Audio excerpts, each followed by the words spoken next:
Hi, this is Michael from Neatline Antique Maps, and today we're looking at the first map focused on Japan to be printed in a European atlas. Ortelius' map of Japan with Korea as an island. So let's dive right in. As you can see, we have all the usual bells and whistles, typical of an Ortelius map.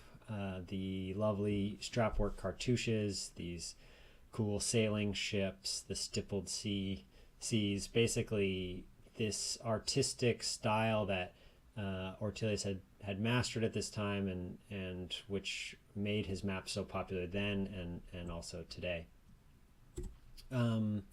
As I mentioned, Japan is the main focus of this map, and actually the map served as the foundation for the cartography of this area for over 60 years. You have the three main islands clearly separated from each other, and for the first time in Western cartography, the eastern sections of the country, which Europeans had not yet visited, are also represented. Now, as a bonus, we get Korea as an island. As with most places for the mapping of East Asia, the introduction of Korea to a larger European audience came from Marco Polo. But the idea of Korea as an island seems to come from the Portuguese, who were had this dominant presence in the Indian Ocean and Southeast Asia in the 16th century. And Ortelius is basing this map on Portuguese sources. As you can see, the island is quite sparse, just a couple of labels, including this Tauxem for Pyongyang, and at the bottom you have Punta dos Ladrones in the south at the tip there. Basically this clear reference to rumors of pirate activity in the area.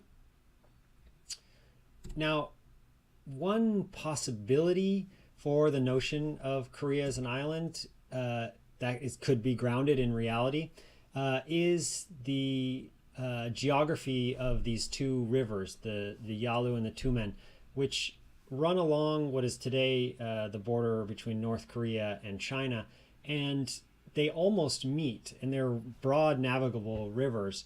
And so someone familiar with the area might have thought that this created an island out of the Korean peninsula, but really probably the myth of Korea as an island we should just chalk up to as the result of almost all cartographic phantoms, which is really a lack of reliable information.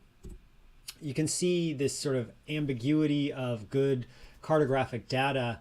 You can see it in the way that later cartographers deal with Korea, like these two maps from a few decades after the Ortelius map. If we zoom in, we have on the right, we have a Hondius map, and you can see he's depicted Korea as, drawing Korea as this long peninsula.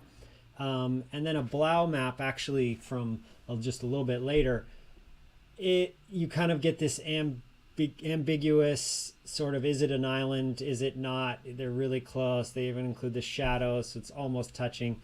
Clearly this is not the mark of a confident map maker, and it would be some time before this area of Asia was mapped more accurately. Thank you.